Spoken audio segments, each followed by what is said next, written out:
ఖమ్మం వ్యవసాయ market committee పాలకవర్గ చరిత్రలో రెండవ మహిళా చైర్మన్గా దూరుపల్లి శ్వేత బాధ్యతలు చేపట్టారు. ప్రజాసేవ కోసం డాక్టర్ విద్యను వదిలి రాజకీయాలకు ప్రవేశించి అంచెలంచెలుగా ఎదుగుతూ ఎందరికో మార్గదర్శకంగా నిలుస్తున్నారు.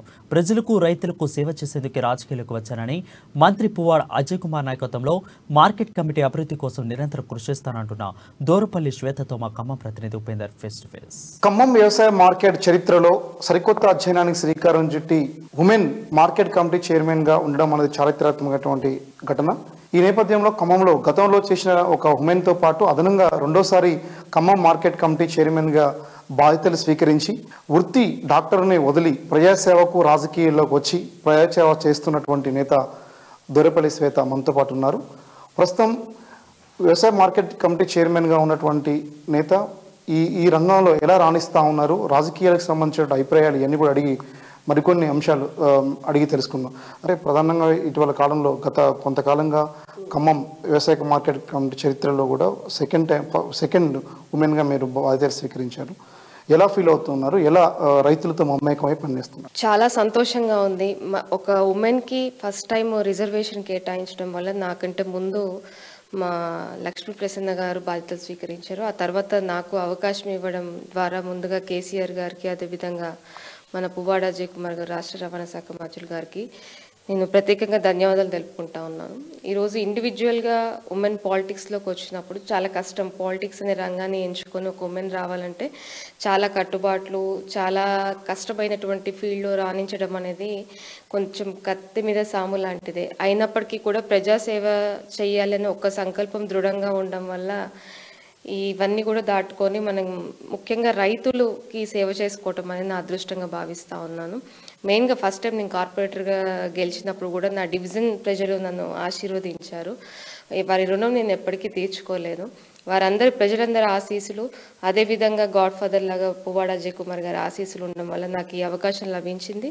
వచ్చిన తర్వాత రైతులకు కూడా చాలా మంచిగా మమేకమై వారికి ఒక కష్ట సుఖాలు ఆల్రెడీ నాకు చిన్నప్పటి నుంచి కూడా మా పేరెంట్స్ కానివ్వండి, మా గ్రాండ్ పేరెంట్స్ అందరిది కూడా వ్యవసాయ కుటుంబం కాబట్టి నేను డైరెక్ట్గా నాగలి పట్టి నేను దున్నకపోయినా కానీ నేను ఆ ఫీల్డ్కి వెళ్ళేదాన్ని. వ్యవసాయ క్షేత్రానికి వారు వరి పంట అప్పుడు కానీ, విత్తనాలప్పుడు కానివ్వండి, నార్మల్గా ఆ సీజనల్గా పత్తి వేసేటప్పుడు కానివ్వండి, నేను వెళ్ళేదాన్ని వారితో పాటు. అట్లాంటి టైంలో రైతులు పడే ఒక నార్మల్ రైతు కుటుంబాలని కూడా నేను చూశాను. వారు పడే కష్టాలు కూడా నాకు అవగాహన ఉంది. ప్రజలకి సేవ చేయాలి అనే ఒక సంకల్పం బలంగా ఉన్నప్పుడు ఏ ఫీల్డ్ అయినా, ఏ ఫీల్డ్ నుంచి వచ్చినా, మనం డాక్టర్ అయినా ఏదైనా కానీ సంకల్ప బలం మంచిగా ఉన్నప్పుడు వారికి సేవ చేయాలనే ఆలోచన ఉన్నప్పుడు ఇవేవి అడ్డు కాదనేది నా నమ్మకం. అంటే డాక్టర్ వృత్తి వదిలి కూడా ప్రజాసేవకు అంకితం అవ్వాలని మీ ఆకాంక్షకు ఇన్స్పిరేషన్ ఎవరు? అంటే మీరు గతంలో ఖమ్మం మున్సిపల్ కార్పొరేటర్గా రెండోసారి మీరు గెలిచారు. ఇటీవల కాలంలో అంటే ఇప్పటికీ ఖమ్మం నగరంలో ప్రజలు కూడా ఖమ్మం మేయర్ దూరుపల్లి శ్వేత అవుతుంది అనేటువంటి కూడా బాగా ప్రచారం జరిగింది. కానీ అవలేకపోవడానికి కారణాలు చాలా ఉండొచ్చు. అసలు మీ లక్ష్యం, రాజకీయ లక్ష్యం నెరవేరిందని భావిస్తూ ఉన్నారా? నా రాజకీయ లక్ష్యం అయితే ఒకటే అండి, ప్రజలకి నేను ఎంత వీలైతే అంత సేవ చేయాలనుకుంటున్నాను. ఈ పదవి అనేది నాకు ప్రజల కోసం కావాలనుకుంటాను తప్ప నాకు వ్యక్తిగతంగా నేను ఇదవ్వాలి అదవ్వాలని నేను ఎప్పుడూ అనుకోలేదు. ప్రజలు ఏది అడిగినా చేయగలిగే శక్తి, సామర్థ్యాలు ఉన్నటువంటి పవర్ నాకు ఉంటే నేను ఇంకా మెరుగైన సేవ చేయగలను. కాబట్టి ఎప్పుడు కూడా నేను ఇది కావాలి, మేయర్ కావాలి, లేకపోతే ఇంకేదో అవ్వాలని అనుకోలేదు. ప్రజలకి దగ్గరగా ఉండాలి, ప్రజలకి సేవ చేయాలని మాత్రమే నేను అనుకున్నాను. వాస్తవానికి ఎవరు కూడా అలా ట్రీట్ చేయలేదు ఇప్పటి వరకు. అంటే మీరు అన్న కాన్సెప్ట్లో ఎవరు ట్రీట్ చేయలేదు. ఎప్పుడు కూడా అందరితో చాలా ఫ్రెండ్లీ వాతావరణంతోనే, చాలా స్నేహపూర్వకంగానే ఉన్నారు అందరు. కానీ ఇంతవరకు అలాంటి సంఘటనలు అయితే జరగలేదు. కాకపోతే మనము యాజ్ ఏ కార్పొరేటర్గా అండ్ ఈరోజు ఏఎంసీ చైర్పర్సన్గా ఉన్నప్పుడు మనం ఒక ముందుకు వెళ్తున్నప్పుడు ఎక్కడన్నా చిన్న చిన్న డిసప్పాయింట్మెంట్స్ ఎవరికన్నా ఉండుండొచ్చు తప్పితే అంతకుమించి వేరే పరంగా అయితే ఏం లేవు. ఖచ్చితంగా మన అజయ్ గారిని మళ్ళీ గెలిపించుకోవాలి. ఎందుకంటే వారికి రాజకీయాలు కానివ్వండి వారికి అవసరం లేకపోవచ్చు. వారు అన్ని విధాలుగా కూడా వారికి అన్నీ ఉన్నప్పటికీ కూడా ఈరోజు కూడా ప్రజల్లోకి వచ్చి డే అండ్ నైట్ అంటే కష్టపడుతున్నారు. మన అందరికీ తెలుసు అది. అలాంటి వ్యక్తులు మనం వదులుకోకూడదు. ఎక్కడో హైదరాబాద్ ఢిల్లీయో వెళ్ళి కూర్చుంటే మనకి ఏదైనా సమస్య వస్తే కనీసం వెళ్ళే అవకాశం లేకపోతే రేపటి రోజున ప్రజాప్రతినిధులుగా మాకు అవకాశం ఉండి మేము కూడా చేయలేం. రేపు మీరు ఏదైనా అడిగితే మేము ఈరోజు మాకు ఈ రోడ్డు కావాలంటే ఇమ్మీడియట్గా కొన్ని ఫండ్స్ కావాలంటే కూడా మాకు ఈరోజు తీసుకురాగలుగుతున్నారు. అటువంటి నాయకుడిని వదులుకోవడం కరెక్ట్ కాదు. కాబట్టి ఖచ్చితంగా ప్రజలు చాలా చైతన్యవంతంగా ఉన్నారు.